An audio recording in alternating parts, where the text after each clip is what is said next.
Deci ne aflăm în seara domnului profesor Mihai Ionescu, profesor de istorie, doctor în arheologie romană. Domnule profesor Mișu, pentru cei care îl cunosc. Bine, așa? Mișu. Mișule, am să te întreb, poate nu e prima dată când se aude întrebarea asta, dar de ce cactuși? În 2005 am fost foarte bolnav. Am fost în spital, în sfârșit, după ce m-am făcut bine, am fost pe la metro și am văzut câțiva cactuși, mi-au plăcut și cam asta a fost. Bine, este și domnul, Dumnezeu să-l odihnească, domnul Adalbert Orban, care m-a fitilit, cum îi plăcea lui să spună. Și mai este un foarte bun prieten și coleg de pasiune, care este domnul Basarab Popa. Ei doi sunt mentorii mei și îi respect pentru asta. Îți mai aduce aminte de la început cam care a fost misterul cactusului pentru tine? Cum ai privit planta la început așa? Ce ți s-a părut deosebit față de, eu știu, orice altă plantă, orice altceva?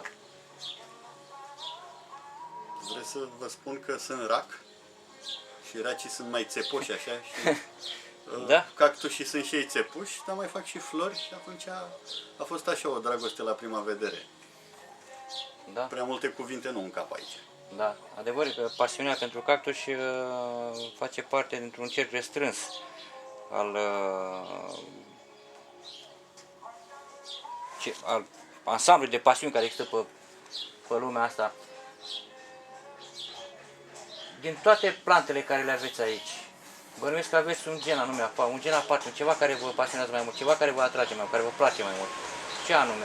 Sud-americane. Sud-americane. Da. Rebuția, sulcorebuția.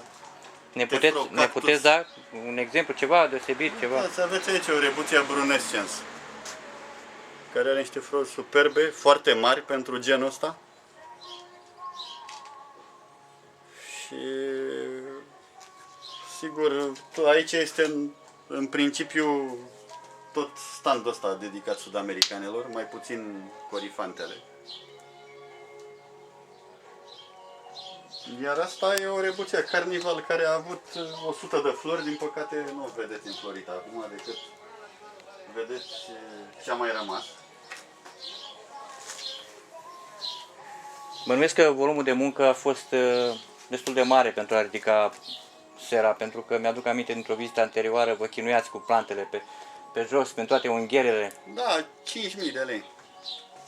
Deci a fost așa, ceva. în jur de 50 de milioane a fost toată chestia asta. Cu beton cu tot. Că vedeți că am turnat o șapă de beton care e destul de consistentă. Și pot să vă mai spun că în primăvara asta am transplantat toată colecția, adică vreo peste 2000 de ghivece. Ați avut un motiv anume sau așa le-a venit rândul? Le venise și rândul, dar am transplantat și plante care erau puse anul trecut în ghivece pentru că în principiu nu aveau ghivecele corespunzătoare și așa am încercat să fac atâta cât am avut, după cum vedeți, cu ghivece pătrate. Și unde nu s-a mai putut, am folosit și ghivece rotunde. Bine, sunt plante care se pretează pentru ghivece pătrate. O plantă care este colonie, cum sunt astea care le vedeți aici. O Mammillaria prolifera varianta texana și cealaltă este varianta arachnoidea. Nu au ce să caute în ghivece pătrate. Sau monstrul ăla de Pherocactus care, spun eu, n-ai cum să-l pui într-un ghiveci pătrat și nici nu e cazul.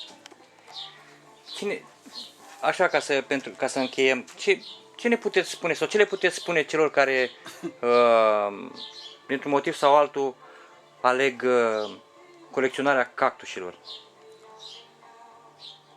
Că nu știu, habar n-au la ce se înhamă. Și este o pasiune frumoasă, dar este o foarte mare mâncătoare de timp și de muncă. Da, dar în același timp și pasiunea trebuie să existe. Da, bineînțeles că fără pasiune le-aș da un sfat. Stay safe, don't try this. Mulțumim frumos, domnule profesor. Și eu vă mulțumesc. Și sunteți bineveniți oricând. Oricine este binevenit aici. În următorii 20 de ani, pentru că după aia tai bilete. Da? Glumim. Mai în glumă, mai în serios. Da. Dacă vreți, două cadre așa cu tefrocactusii, că aici e secțiunea tefrocactus, Maiconiopsis, Cumulopuntia, alături numai Gymnocalicium, o parte consistentă, care sunt toți în boboc și în floare. Și bineînțeles, din nou, Pontioide sud-americane în partea dumneavoastră stângă. Evident că ariocarpușii nu puteau să lipsească de aici.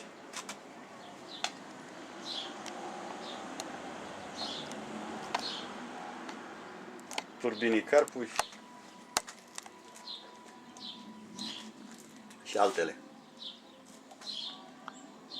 Și observați că sulcorebuțile sunt superbe, din punctul meu de vedere. Și cred că vă rămâne cu ele în suflet tot timpul.